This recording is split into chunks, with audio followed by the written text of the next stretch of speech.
Karibu katika tanuru la moto, tanuru ambalo limejaza hadithi, mikasa na simulizi za kweli, ambazo zitakufanya uweze kujua mengi uliokuwa hujui kabla. Na usahau kusubscribe channel yangu ya YouTube, ambako utakutana simulizi mbalimbali za kweli na za kutisha, ikiwemo simulizi ya Nabii TB Joshua, simulizi ya mtumishi wa Mungu Askofu Mwinjilisti Dr. Moses Kulola, ambaye pia ni mwanzilishi wa makanisa ya EAGT nchini Tanzania na nje ya Tanzania. Lakini pia kuna simulizi nzuri juu ya kundi la Zabroni Singers, bila kusahau mateso ya miaka 15 ya Rose Muhando, simulizi ya binti Ana Malkia watatu wa kuzimu, pamoja na simulizi zingine nyingi. Siku ya leo nakuletea simulizi nzuri na kweli kabisa ambayo ilimtokea kijana mmoja. Katika simulizi hii ya leo, ambayo inajulikana kwa jina Niliomba kwa Mungu Jini, katika sehemu ya kwanza utaenda kujua mengi sana. Na natamani sana kabla hujasikiliza simulizi au mkasa wa kweli, ni vizuri ukaomba kwanza, ukamwomba Roho Mtakatifu aweze kukujalia na hekima ya kusikiliza kila ambacho utaenda kukisikia katika sehemu ya kwanza ya simulizi nzuri inaenda kwa jina Niliomba Jini kwa Mungu. Simulizi imeandaliwa na mimi Manyanya Zakaria kwa ushirikiano wa karibu kabisa na Sami Laiza, ambaye ni mhusika wa simulizi ya kweli inaenda kwa jina Niliomba Jini kwa Mungu. Naitwa Sami Laiza. Nimezaliwa Tabora mjini. Nimesoma shule za msingi kama 7 mpaka nahitimu shule ya msingi, yani darasa la 7. Na nilimaliza katika shule ya msingi Mwenge Tabora. Na sekondari nilisoma shule 4. Na nimalizia shule ya sekondari Mwingi Tabora. Nilipata nafasi ya kujiunga na jeshi jijini Dar es Salaam mwaka 2011. Lakini nikajikuta napoteza sifa za kujiunga na jeshi la ulinzi. Hii ni kutokana kuharibu mwili wangu kwa kujichora tattoo na kutoboa sikio. Huo ndio ulikuwa mwanzo mbaya. Ni baadhi ya maneno ambayo utaweza kuyasikia katika simulizi nzuri ya kweli na ya kutisha. Ndio maana hapo awali nimekuambia ni vizuri kwanza ukamwomba Roho Mtakatifu ili aweze kukutia nguvu na usipate ushawishi wa kishetani kupitia simulizi hii. Na kwa sasa Sami Laiza tayari ameokoka na nampenda Yesu Kristo. Naitwa Laiza baada ya kuhitimu elimu ya sekondari. Hali ya maisha yalikuwa kama nisivyotarajia. Maisha ya shule na maisha halisi ya nyumbani yalikuwa na changamoto kede.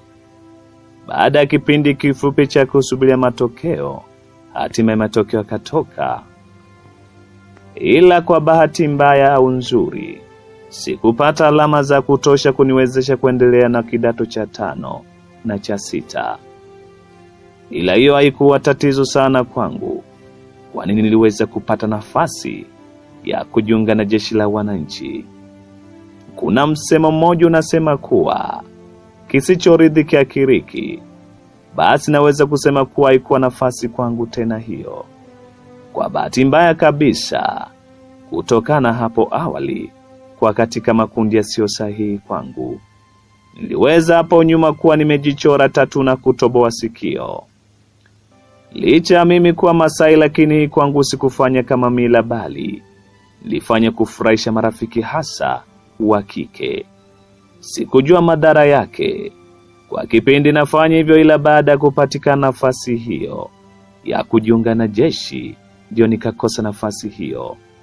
Kwa kukosa vigezo hivyo vya mimi kuwa na tattoo, huku sikio moja nikiwa nimetoboa kabisa.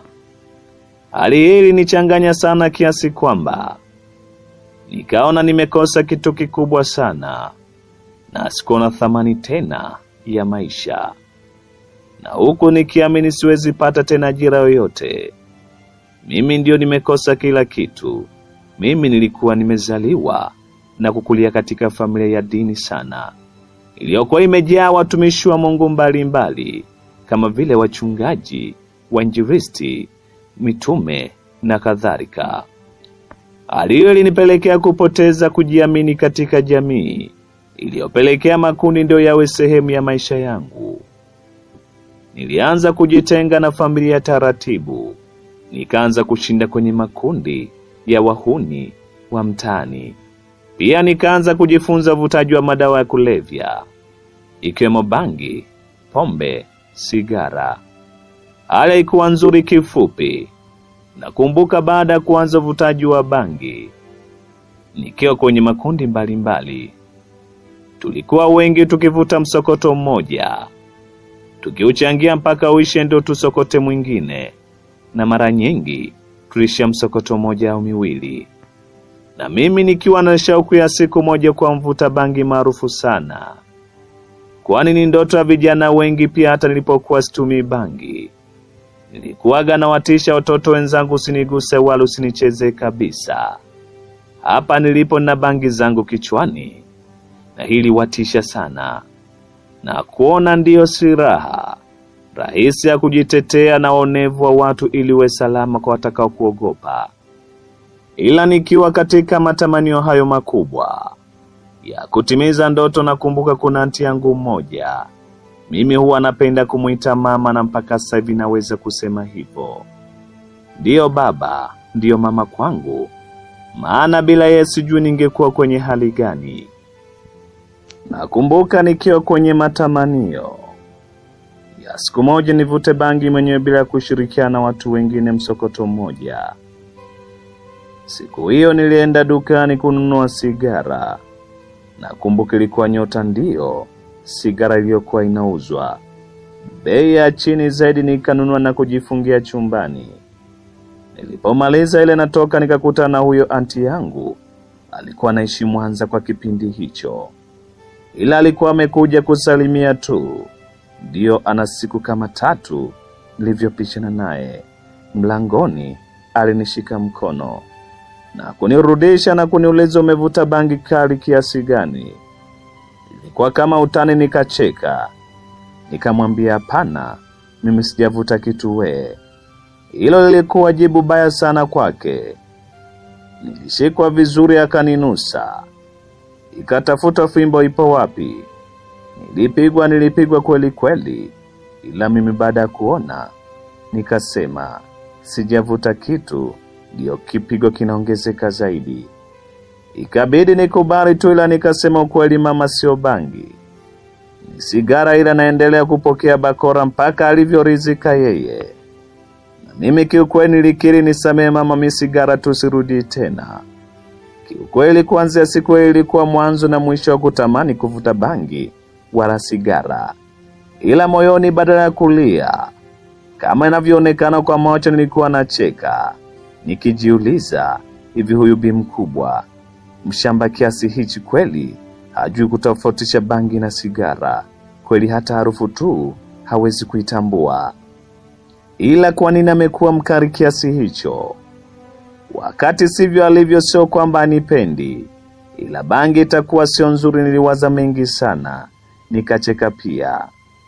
Nilipowaza na kujichekesha, kama palitokea ila kutovuta tena kufanya maisha kuwa kama nilivyotaka mimi.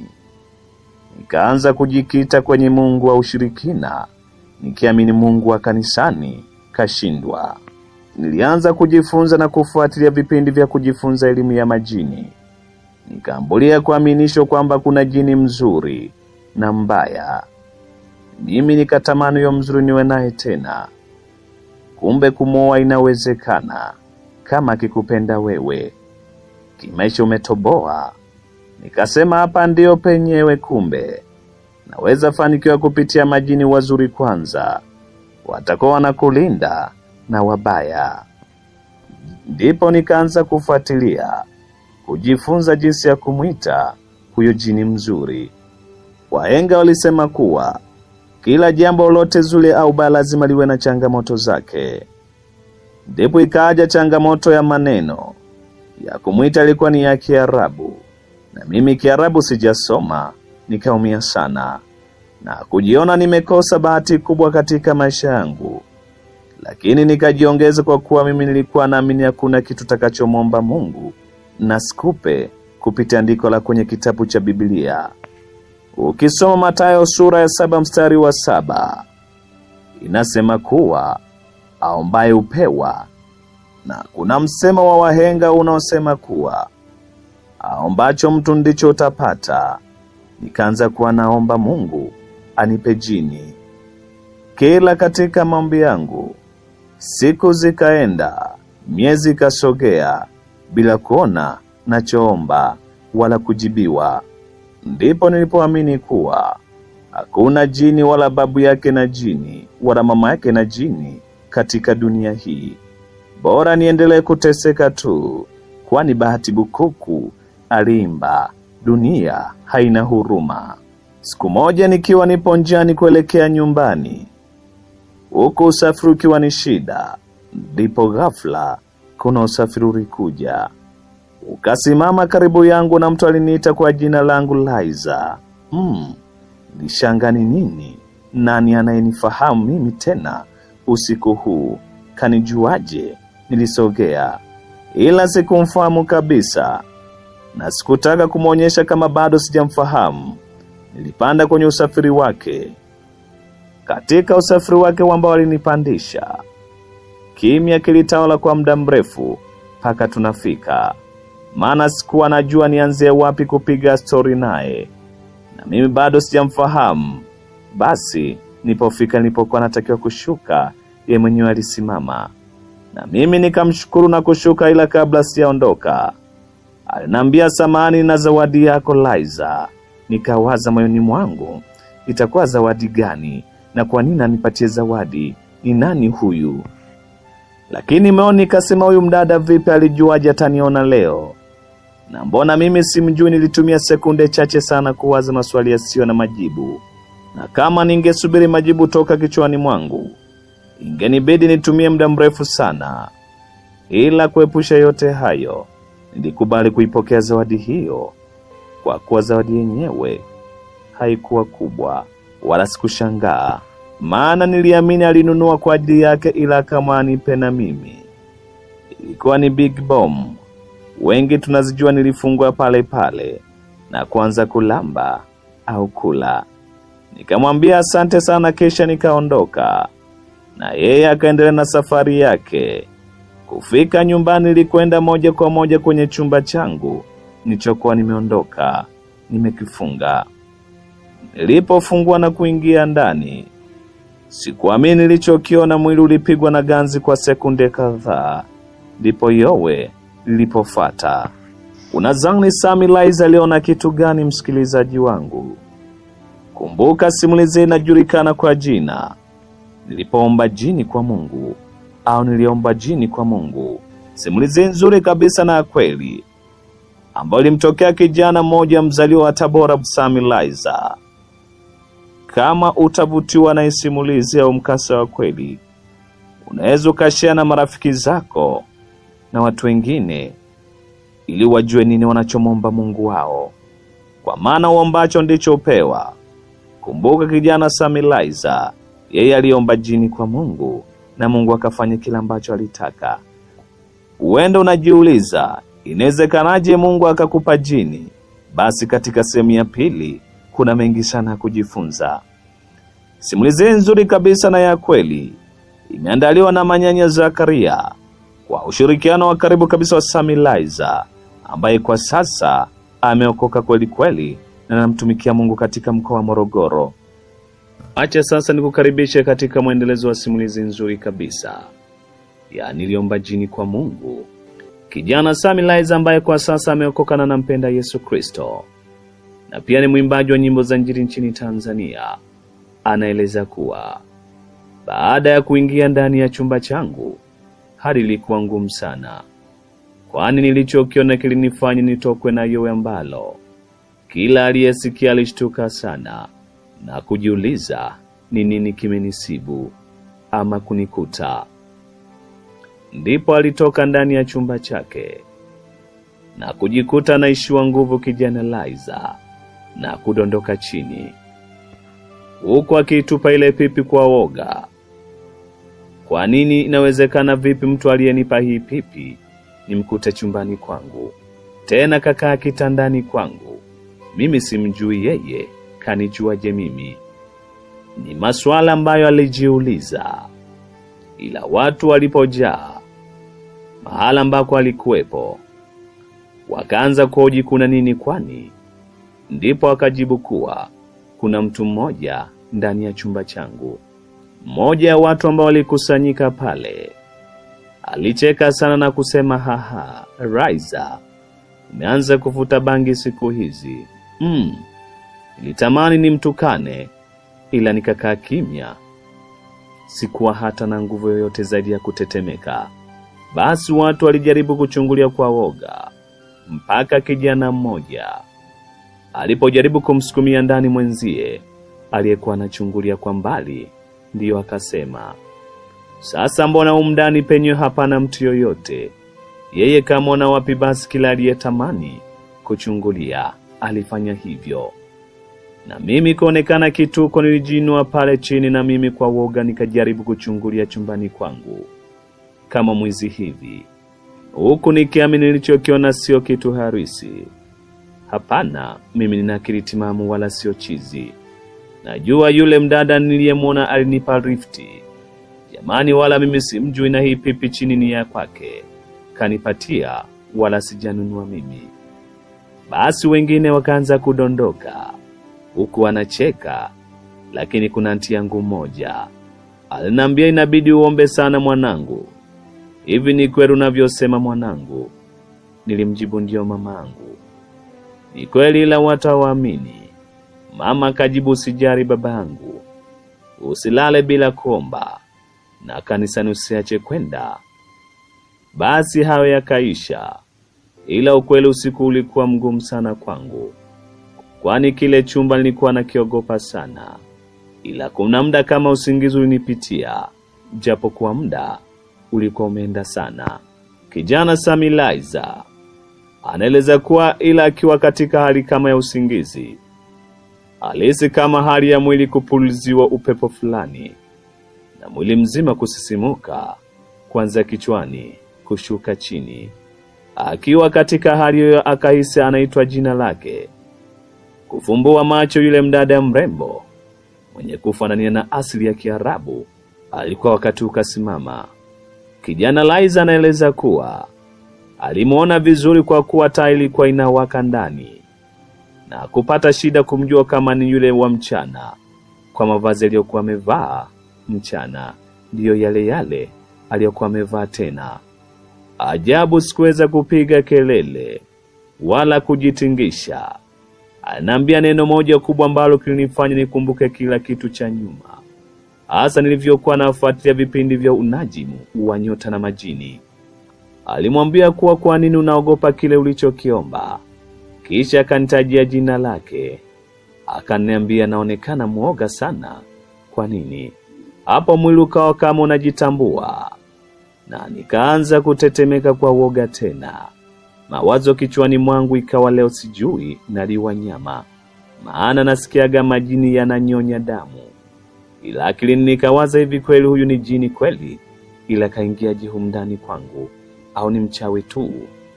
Lakini wachawi wanaingiaga ndani bila kuonekana, na nasikiaga tena akiwa bila mavazi. Niliwaza sana mambo mengi, ila sikumbuki kitu kilichotokea baada ya pale. Asubuhi ilipofika nilijikuta nikiwa mwenyewe tu, na ufahamu wa akili yangu ikatamani nimweleze kila mtu nimemwona jini. Nitamani kila mtu ajue hilo. Swali lilikuwa najiuliza, nitaanzaje? Hata nilipoamka kuna watu waliniuliza pale nyumbani kama utani, vipi Shumileta, ulimwona tena?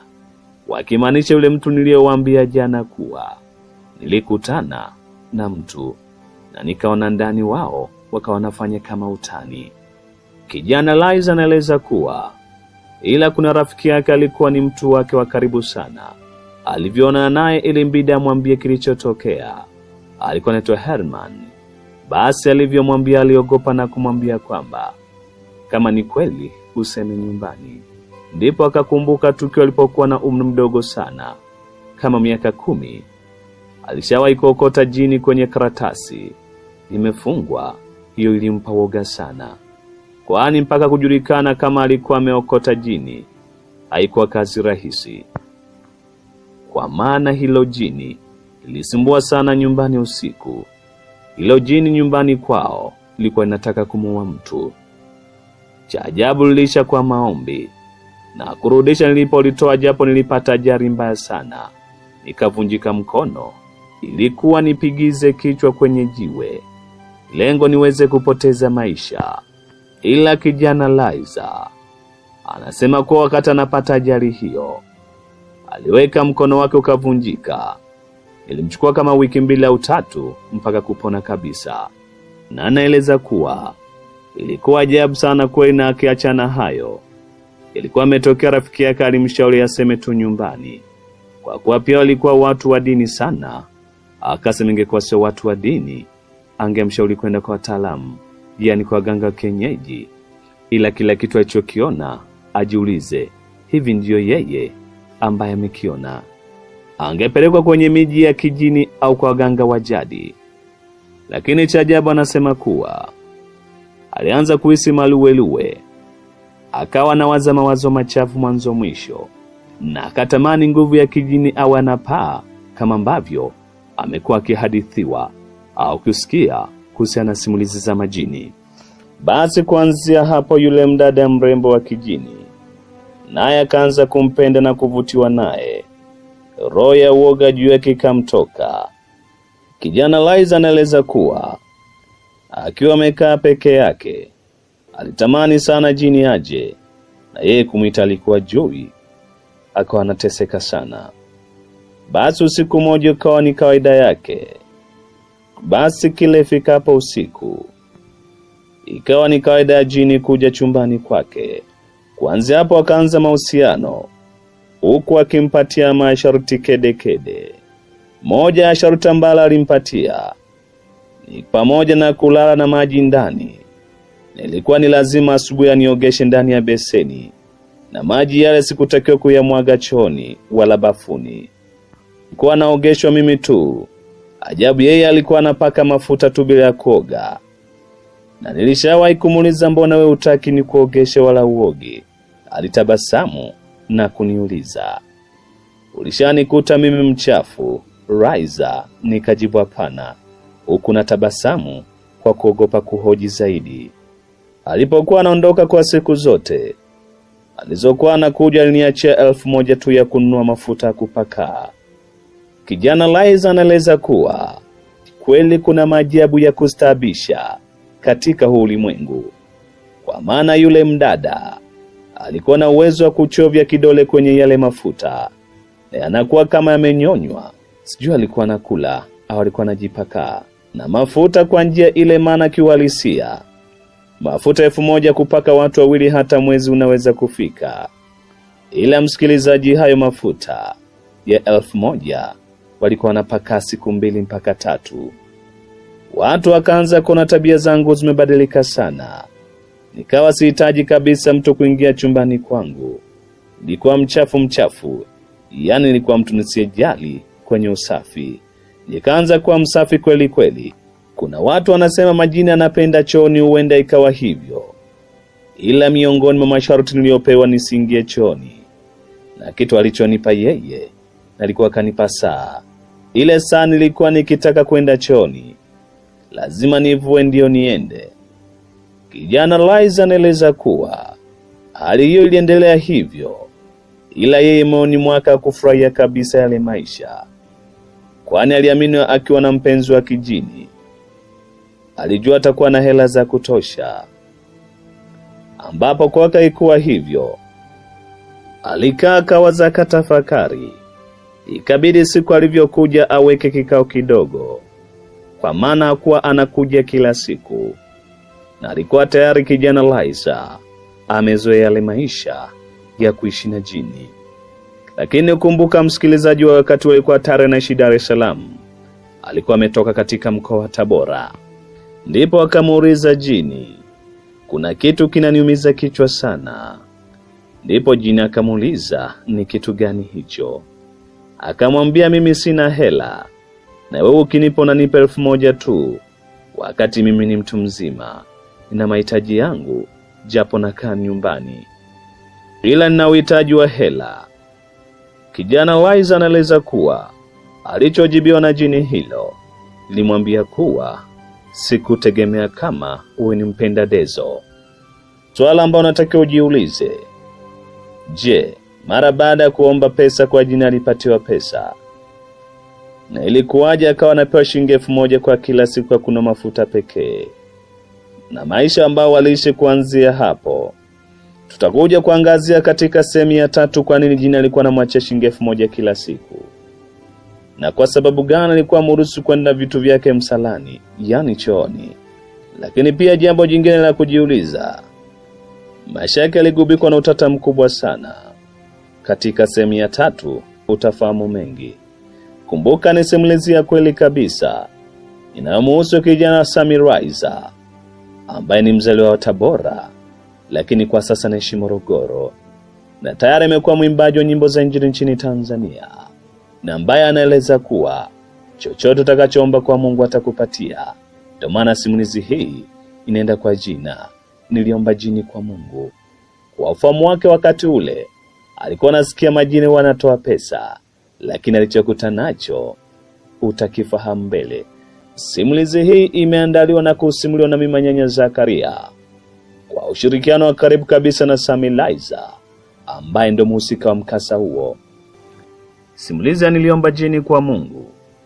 Ni vyema sana ukamwomba Mungu kabla ujendelea kusikiliza simulizi ya kweli kabisa, ambayo itakupa funzo kubwa sana katika maisha yako, jinsi gani ya kumwomba Mungu unapokuwa unahitaji kitu fulani. Wacha sasa tuendelee moja kwa moja katika sehemu ya 3 ya simulizi nzuri kabisa na ya kweli, ambayo inaenda kwa jina Niliomba Jini kwa Mungu. Baada ya kuomba yule mwanadada au jini aweze kumpatia angalau pesa kwa ajili ya matumizi, kijana Liza alichojibiwa tatizo Liza, uja kuwa kabisa una mawazo la mpango wa kukupatia pesa kweli kweli. Wewe uja kwa kabisa utaendelea kuwaza kupewa pesa mpaka lini? Ndipo kijana Liza alikaa kimya kidogo, akawa anawaza jibu nini, kwa maana aliona majibu ambayo yalipewa yalikuwa ni dharau mno. Ama kweli huyu mdada kanidharau, alijisemea moyoni kijana Liza. Kwa mujibu wa maelezo ya kijana Liza, mwanamke huyo mrembo ambaye ana asili ya Kiarabu alijua alichokuwa naza kichwani mwake. Alitabasamu na wakatabasamu kwa pamoja. Ndipo akamjibu kuwa, tatizo hujelewa nini natamani katika maisha yangu, kwa maana natamani siku moja ni miongoni mwa matajiri wakubwa katika nchi ya Tanzania. Na wewe pia uwe kama Mama Doni, kwa maana uwe Mama Liza. Na aliongea kama utani, lakini alipotezea tu ile mada. Cha ajabu alikaziwa kweli kweli macho na yule mdada mrembo ambaye ni jini, na kisha akamshika mkono na kumuuliza, kwani unatamani kufanya kazi gani?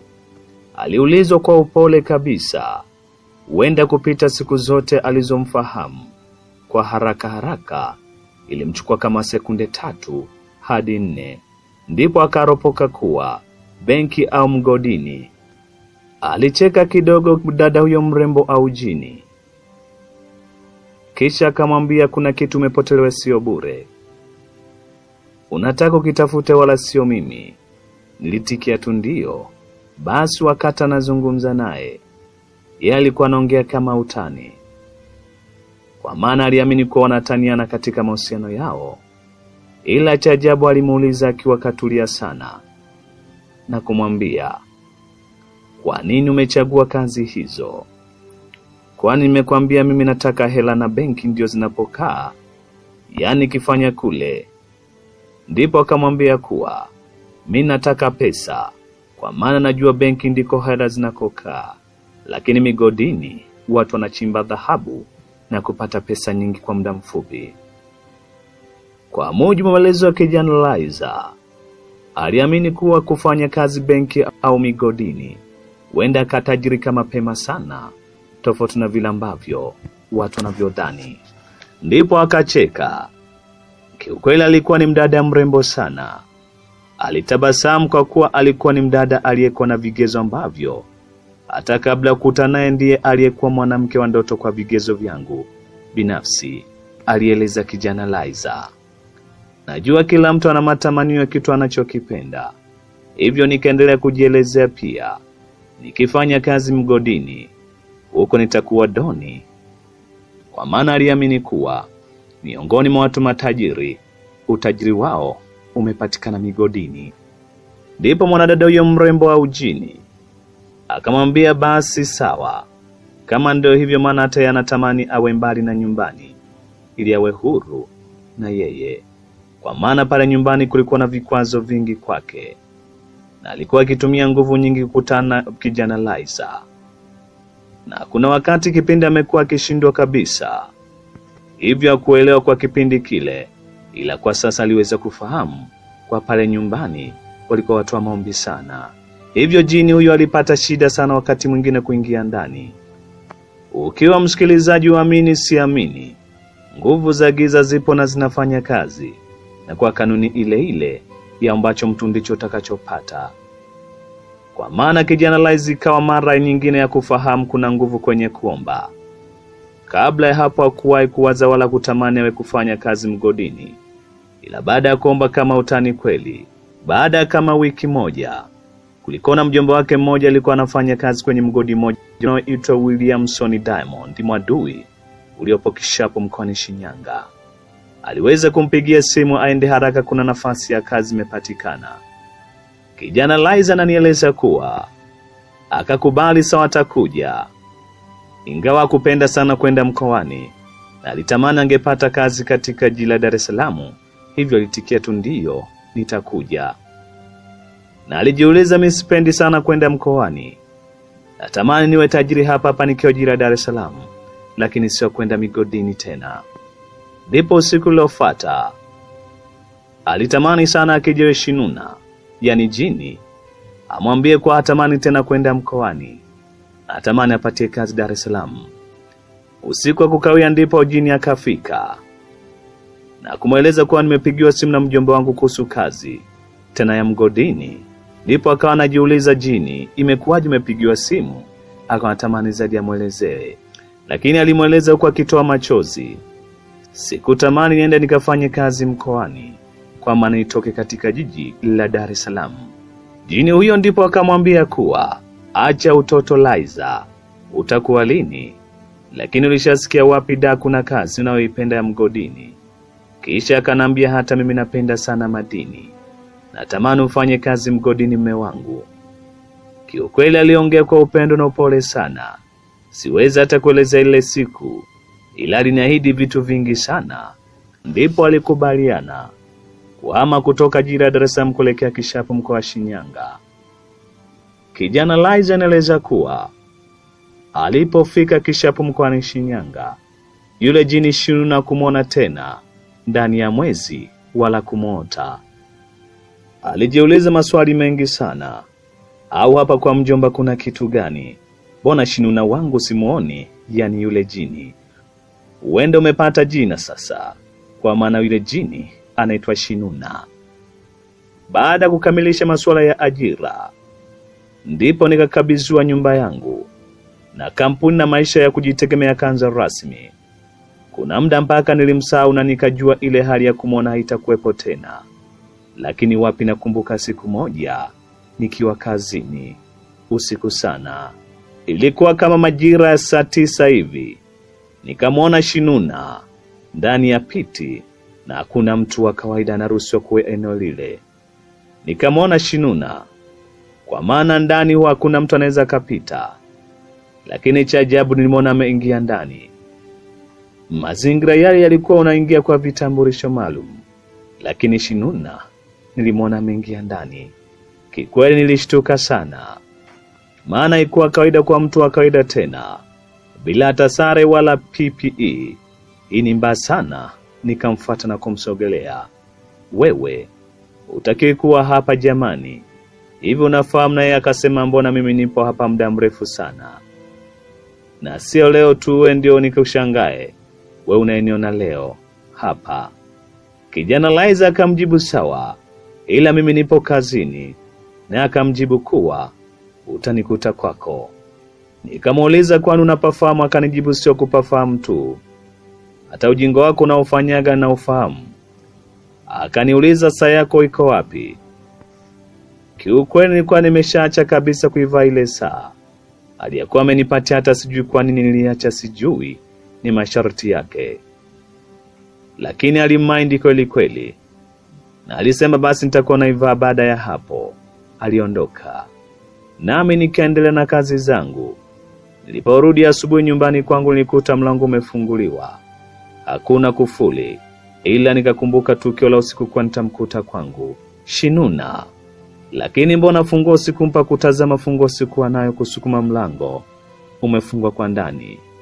Ikabidi nigonge sasa kama mgeni kwangu mwenyewe. Sio kawaida, inanitesa msikilizaji. Aliniita kwa jina, nikaijua ni sauti yake yule mdada. Akafungua, nikamuuliza funguo alitoa wapi? Akanijibu, nilimpa mwenyewe. Nikamwambia, hapana, sijakupa. Mbona? Nikaona isiwe tatizo, labda nimesahau, ila na uhakika sikumpa ile siku.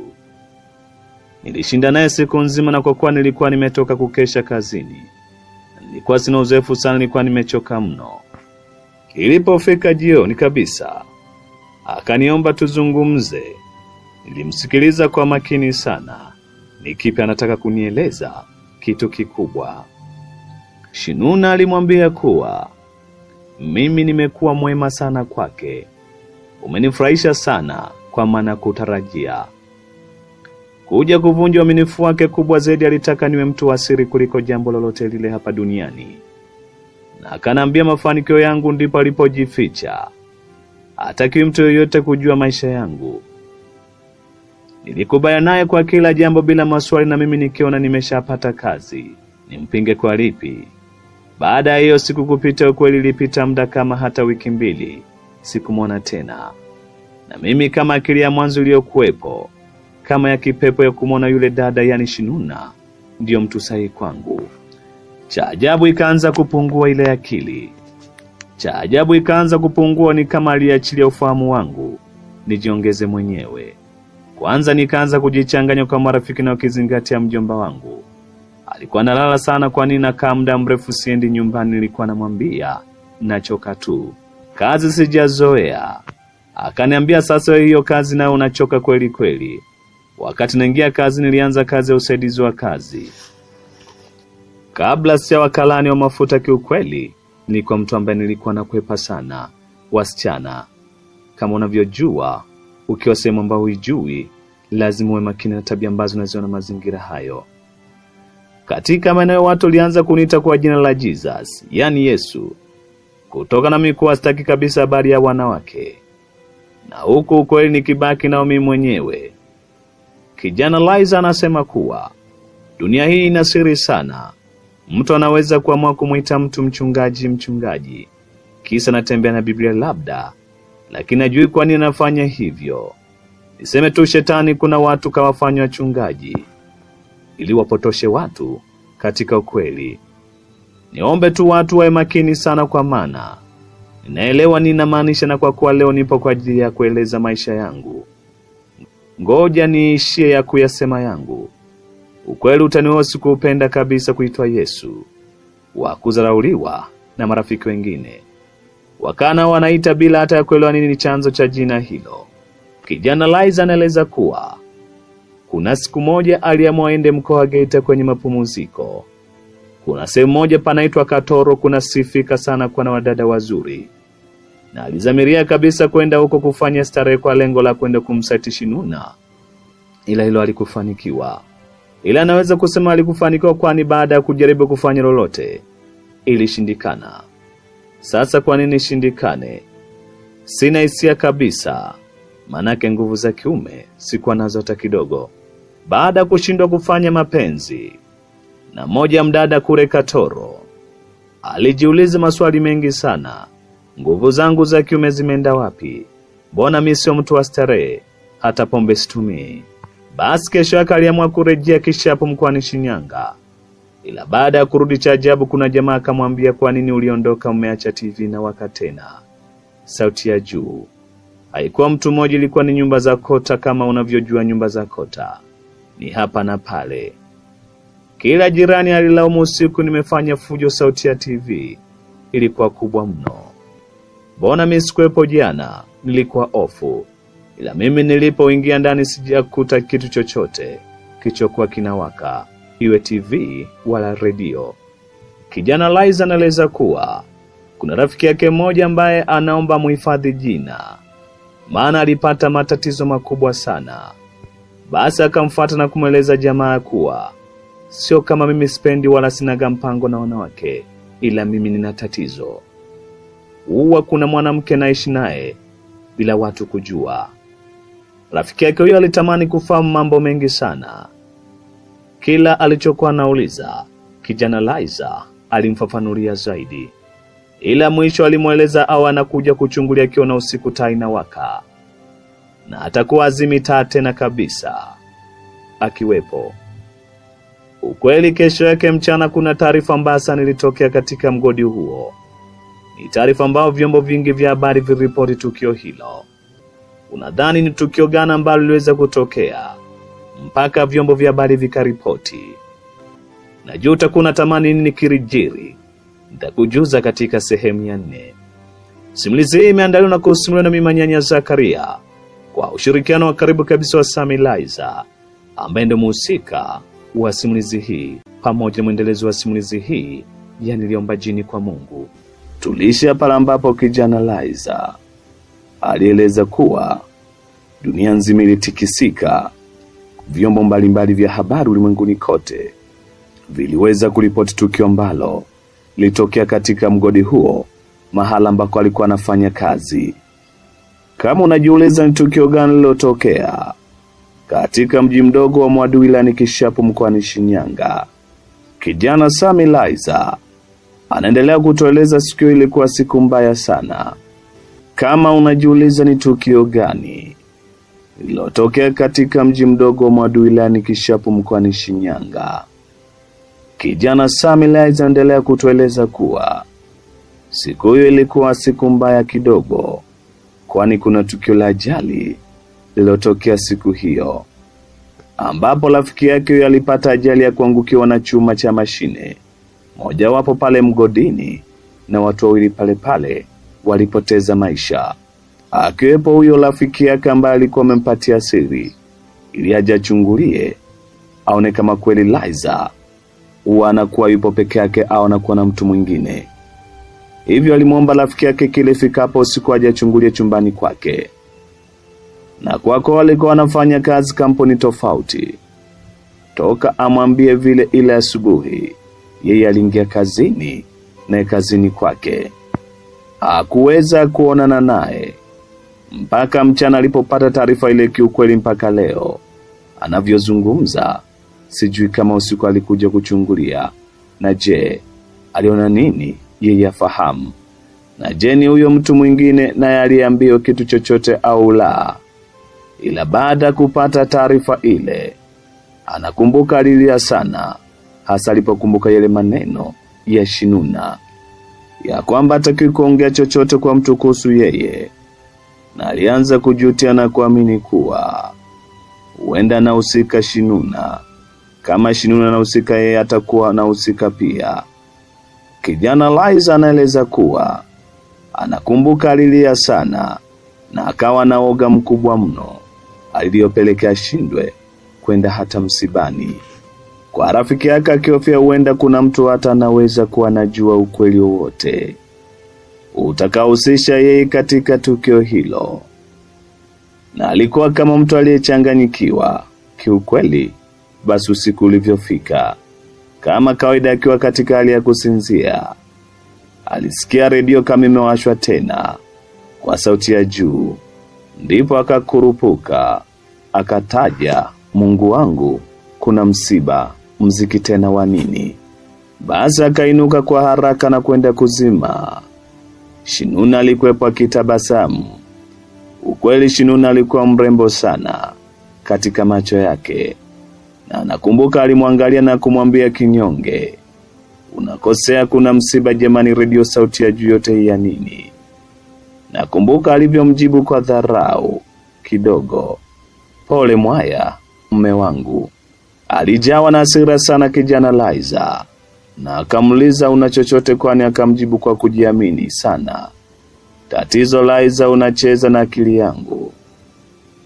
Ndipo hapo akawaza kwa sekunde chache, akiwa katika ukimya. Alimwambia kitu pekee kitakachonifanya niwe na furaha katika maisha yangu, na kuishi kwa kuwa msiri kwa kila jambo afanyalo, hasa nalomhusisha Shinuna. Kwani hali itaendelea mpaka lini kama kimeweza kumkuta kitu kama hicho rafiki yake? Na yeye pia kijana Laiza alihisi kitamkuta. Na endapo naye hata ulio itakuwaje? Kijana Laiza anani hadithi ya kuwa, nikaanza kuwaza na kujiona kama mtu niliyemkosea sana Mungu. Na je, nikifa nitaenda mbinguni au kuzimu? Mbinguni nafsi na goma kwa wema gani nilionao? Je, nikipelekwa kuzimu siwezi kupata raha yote huko? Zawadi yangu itakuwa moto wa milele. Kijana Laiza anazidi kunipa picha harisi. Alijikuta akipiga kelele akisema nisamehe. Ndipo akaanza kulia kwa uchungu akisema nisamehe, huku akiwa amefumba macho. Sitaki. Hakutaka hata kumwangalia. Nisamehe. Alizidi kustiza nisamehe. Katika maelezo yake anadai kuwa anakumbuka alishikwa akajisogeza pembeni, ikiwa kama mtu anayeogopa sana, kwa baadaye akatulia kidogo. Akiwa amekaa chini, kijana Laiza alijiona tayari yuko mikononi mwa kuzimu kabisa. Ndipo akajikuta amepata ujasiri na kuinuka na kukaa kitandani. Jini Shinuna akamuliza una tatizo gani? Ndipo akamjibu mimi naomba uniache tu. Mimi sitaki tena mwanamke yoyote. Kwanza wanawake wenyewe sina hamu nao. Ndipo akamuuliza kwani mimi sio mwanamke? Akasema mimi sijui, ila mimi yanayonikuta najua mimi. Neno alilojibiwa la maana sana. Alimwambia, wewe ulinitafuta mwenyewe. Ninachojua unachokitafuta utakipata kama upo tayari kuchagua moja. Ndipo akamwangalia ili amsome kwa kumtazama. Alivyogundua hilo alitabasamu kisha akamwambia, nimekuzoea sana na kwa sasa maisha yangu na yako yameshaunganishwa na Allah. Mpenzi msikilizaji, sio rahisi kuamini, ila nililegea sana mwili kusikia hivyo. Nikawaza mimi leo hii ndio tayari nimeshakuwa kiumbe cha ulimwengu mwingine. Ina maana nimeisha. Ila aliendelea kwa kusema, Sam Laiza, nakupa nafasi ya mwisho kuamua maisha yako kuanzia leo. Nitaishi na wewe hapa na kila mmoja ataniona na kunifahamu. Mtu yoyote akifahamu kuhusu mimi kwa njia yote ile, kupitia wewe maisha yangu na yako tutaenda kuyamalizia pare pengine na sio duniani tena. Ndugu msikilizaji, haya maneno ishia kuyasikia tu kama hivi na usiombe ya kufikie wewe. Kijana Laiza anabainisha kuwa mara baada ya maneno hayo ndipo hofu ya kibinadamu ikamwijilia, ikaachiliwa sasa, na akaanza kuona tofauti ya Shinuna na yeye, na akaona kabisa yeye ni binadamu wakati Shinuna ni jini. Na anzaje kuishi na jini chumba kimoja? Mungu nisaidie sana. Ukweli ndipo ikawa mwanzo wa kuona na kufahamu vituko. Kwanza picha likaanza, akanambia fumba macho ni sali. Mungu wangu, jini anasali. Nilijiuliza mno. Kijana Laiza alizidi kujiuliza kimoyo moyo. Ila alipofumbua macho alisikia kitu kikasema, usinitanie, ngoja nifumbue nione huyu anayesali anasali vipi. Ilikuwa kosa kubwa sana yeye kufumbua macho, kwani alishtuka sana kuona jini Shinuna alikuwa kashabadilika mavazi. Najua navyo hadithi ya simulizi hii kuna mtu anapitia mambo kama haya. Sio rahisi, shetani yupo kazini na anafanya kazi na nguvu anazo. Ila yupo mmoja mwenye nguvu kushinda nguvu hizo, ambaye ni Baba aliyeumba mbingu na nchi kwa neno tu, na kupitia mwana pekee Yesu Kristo. Leo ninajua usiri wa kuyasimulia yote hayo, na ni ngumu sana kupambana nguvu za giza bila msaada wa Yesu Kristo. Kijana Liza anazidi kutupa picha halisi. Basi aliogopa sana kumwona katika mavazi meupe, na alimpa masharti ya kuishi na yeye muda wote. Na sharti kubwa, akifahamu mtu yoyote maisha yake na ya yule taungana, ina maana kwa lugha rahisi, majini huwa wanachukua maisha ya watu na kujiongeza wao. Ndio maana unakuta jini na uwezo wa kuishi miaka mingi. Inategemea na watu waliowapola uhai wao, neno tofautiana hata wao kwa wao, kwa maana hata majini wao kwa wao huwa wanatoana sadaka kwa ajili ya viongozi wao. Kijana Liza anaeleza kuwa anakumbuka alipomaliza kusali siku akampa masharti mapya. Baada ya kuonekana amekuwa akienda kinyume sana, ndipo akamwambia afumbe hata ajaruhusiwa afumbue, akafumbua. Shinuna akamwambia kuwa mimi ni dhaifu sana, na hapendi kinikute jambo baya kwa uzembe wangu. Jini Shinuna alimwambia kuwa kwa sasa unatakiwa kufuga samaki wa kufuga, wale wa mapambo ndani kwangu, ili baraka zake ziwe kwangu muda wote. Kweli alifanya kama alivyotaka jini Shinuna, na wakawa na uwezo wa pamoja, na akawa na uwezo wa pamoja kutembea na nje ya mji ule mdogo wa kishapu mwadui. Na watu wa kitaa walikuwa wanamuona ni noma sana kijana Liza. Anatumia dawa gani mpaka mtoto wa mtume amempata? Basi naye alikuwa anapenda sana sifa na kuajibu, ningekewa. Basi kama unavyojua, kila jaribu kishinda huwa na zawadi yake. Baada ya kushinda yote walinipatia zawadi siku hiyo. Nakumbuka kabla kwenda kazini alinambia, leo kuna zawadi yako. Lakini akinambia ukirudi kutoka kazini, alisema kijana Liza. Ndipo alipoingia kazini. Ilikuwa rahisi sana kokota almasi, na haikuwa rahisi ndani ya mgodi kokota almasi. Ila mimi kwa siku hiyo niliweza kuokota. Na kwa kuwa mimi nilikuwa naisikia tu, sikuwa naijua maana unaweza kufanya kazi hata zaidi ya miaka 20 usijue inafananaje, hata kuiona kwa mbali kutoka na kitengo ulichopo. Kwangu mimi ilikuwa hivyo. Hivyo nikamtafuta mkongwe kidogo, nikamuliza ndio au sio. Kuangalia akasema yenyewe hiyo. Sasa kanituliza, tukafanya mpango. Tukatoka nje ya piti salama bila mtu kujua. Kwa kuwa ni kosa kubwa kuokota na kuichukua, unatakiwa kisheria uipeleke kwenye uongozi.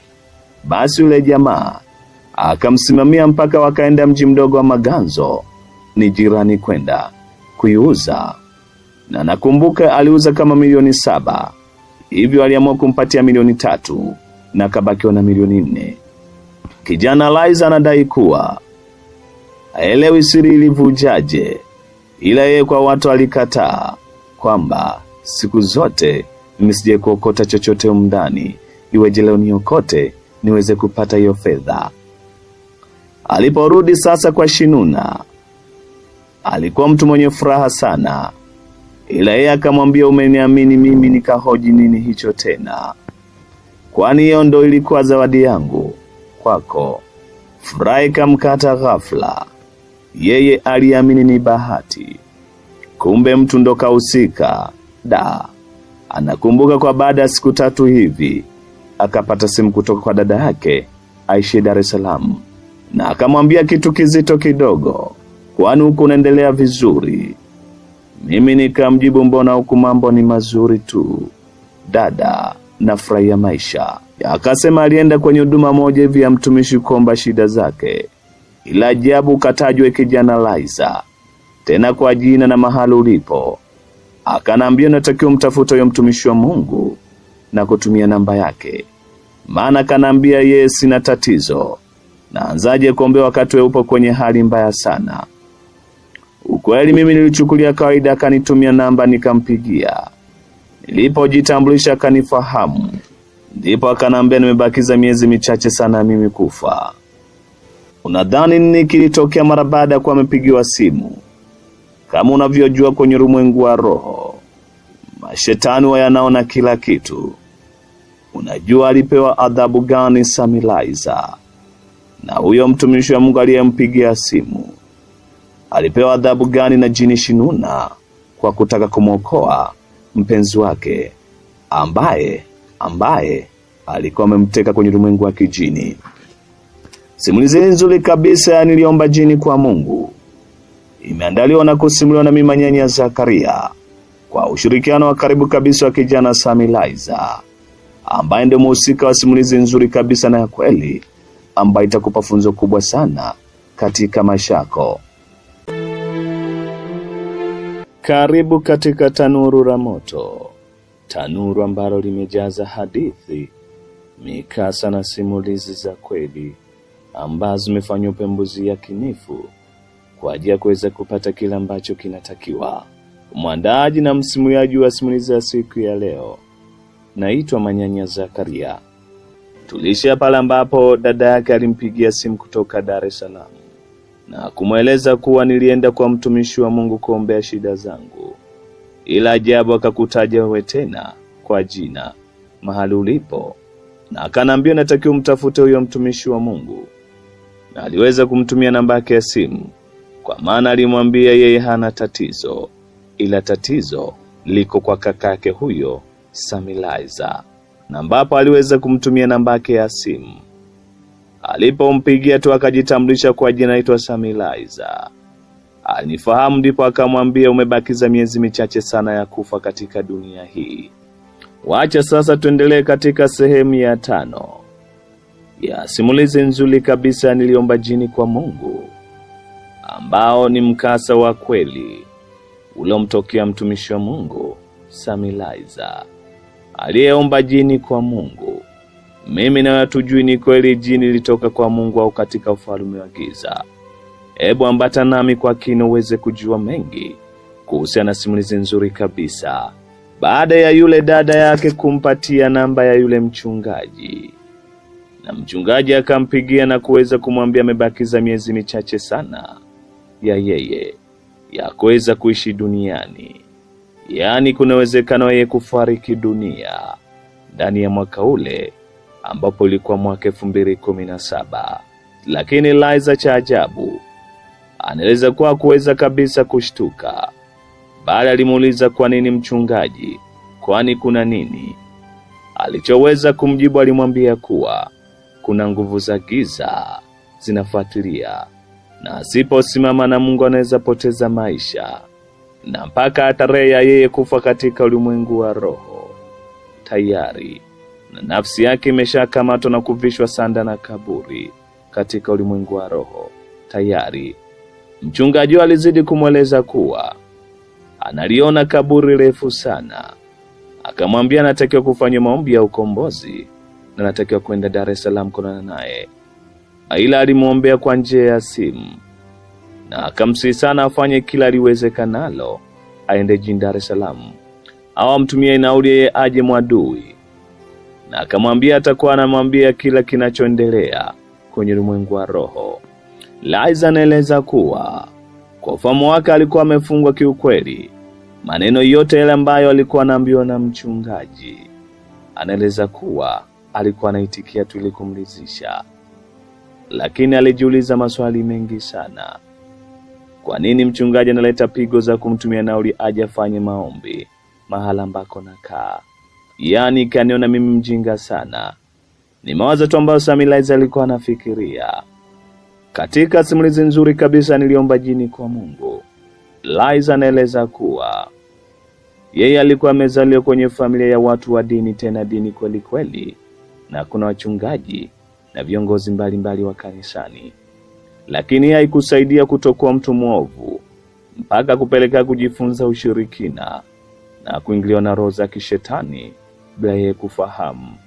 Na kama ilivyo mshahara wa dhambi ni mauti, ndivyo ilivyokuwa, kwani alivuna mateso chini ya utawala wa shetani. Cha kushangaza alikuwa na uwezo wa kwenda kanisani na huku ndani kwake akiwa anaishi na jini katika ulimwengu wa damu na nyama. Na cha ajabu, yule Shinun ambaye ndio jini alikuwa anaishi naye alikuwa na marafiki mashosti ambao ni majirani kwa wanapiga stori bila kujua kwamba huyo ni jini. Na jirani zake na marafiki zake wa karibu hawakutambua kuwa Shinun ni jini, bali walijua mwanamke ambaye ametokea katika familia ya kitajiri, tena mrembo haswa. Alijaliwa urefu mwenye asili ya Kiarabu. Kijana Liza anazidi kutueleza kuwa mchungaji yule ambaye ni nabii wa maisha yake, ambaye alionyeshwa na Mungu kupitia dada yake, aliyekuwa ameenda kuona naye na baba mchungaji kumwambia tatizo sio yeye, kuna mtu ana matatizo makubwa kuliko yeye katika familia. Kiukweli yule nabii ni mtu aliyekuwa anaonekana ni mtu mwenye mzigo sana kwake, kwani mara kwa mara alikuwa akimpigia simu na kumjulia hali. Ila cha kushangaza, alikuwa anapata roho ya kupuzia. Na anakumbuka baada ya kufanywa maombi asubuhi aliingia kazini, lakini akiwa kazini kuna hali ilimpata, na ilikuwa kama majira saa 6 hivi. Ndivyo mchungaji alimpigia simu, na kwa kuwa kazini haikuwa simu zinaruhusiwa ila kwa kibali maalum, na yeye alikuwa anaruhusiwa, ila alipoona simu yake hakupokea, na lengo akijua ataanza mambo ya kuombeana tena kwa simu. Alisema atamtafuta baadaye akitoka kazini, lakini wapi, kumbe angejua angepokea simu ile, kwani kama dakika 30 hivi kupita alisikia hali ya kama utumbo unajinyonga, unajikamua, unataka kutoka kupitia njia kubwa. Yani aliinama, akashindwa kufika chini wala kuinuka juu. Alikaa katika hali hiyo kwa muda mpaka watu walio karibu naye walipogundua kitu ambacho hakipo sawa, na kuja kumuuliza vipi Liza. Hakuweza kujibu. Alipojaribu kufumbua macho ajikaza inuke, alikuta kulikuwa na wanawake pale wengi sana, na aliogopa atapata aibu bure ya kuonekana yeye ni mayai. Ila alipofumbua macho aliona kila kitu kina rangi nyekundu. Kama ni mtu ana rangi nyekundu, miti, udongo, yani hivi vyote vinavyoonekana aliviona vina rangi nyekundu. Ilikuwa inatisha sana kwenye macho yake, maana ndio kwa mara ya kwanza hali kama hiyo ilikuwa imemtokea. Alitamani kulia, ila kikumbuka kuna watoto wazuri pembeni, watamwelewa vipi? Kiukweli jamaa zake walikuja na kumuuliza vipi, aliwajibu tumbo. Cha ajabu kilichompata pale, alikuwa akifumba macho ili asione kwa rangi ile nyekundu, na akifumba alikuwa anaona giza kweli kweli, ila kuna vitu vyeupe ni kama nyota ziwe kubwa ila zinatembea. Ndivyo Liza akazidi kupiga kelele za kama anakata hivi. Sasa hapo ikampata hali ya kutokuwa na uwezo kukontrol mwili wake, akawa na uwezo hata wa kuchezesha kidole, ila akili kama ipo, tatizo kufumbua hawezi, na masikio yakaacha kusikia kabisa, na akaanza kuona mwili unachezesha miguu kama vile kuku akichinjwa akiwa anakata roho. Akaanza kuogopa, ndipo akaanza kutembea kwenye mawazo tu. Sasa zile nilikuwa naona gizani kuna vitu vinatembea, ni kama nyota ila kubwa. Akawa anajiona naye ni miongoni mwa vitu hivi vikisafiri hapo hapo likamwijia wazo. Akajua hapa ndipo watu ya kufa kabisa, na hivyo anavyoviona ni nafsi za watu zinazokufa muda ule zikielekea kwenye sehemu maalum ya hukumu ya Mungu. Kijana Liza anazidi kueleza kuwa hapo akajikuta anasema ndani ya moyo wake kuwa Mungu wangu nisamehe, sipo tayari kufa kwa sasa, makusudi yako juu yangu duniani bado siyatimiza, naomba nafasi nyingine, nipo tayari kukutumikia.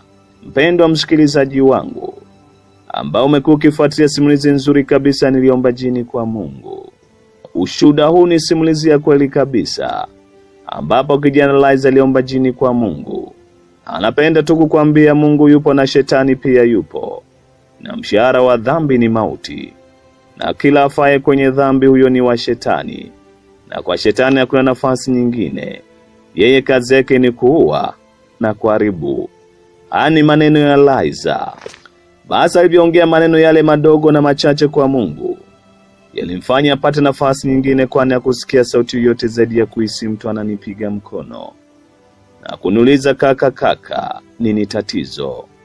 Kufumbua macho anaona watu wamemzunguka, wengi wa kazini. Akazuga kwanza wasikia na smile angalau apate picha nao. Lakini unajua nini kilitokea, msikilizaji wangu? Maneno aliyoambulia akiwa pale chini ni haya. Tutaendelea sasa katika sehemu ya 6. Ni kitu gani maneno ambayo aliyapata? Ni nani ambaye alikuwa anampiga mkono? Je, ni jini Shinuna au mchungaji alikuwa amefika? Ni moja ya simulizi tamu na bora kabisa ambayo itakupa funzo kubwa sana namna gani ya kuweza kumomba Mungu. Simulizi nimeiandaa kwa ushirikiano wa karibu kabisa na Sami Liza na kusimuliwa na mimi Manyanya Zakaria. Asante, uwe na siku njema.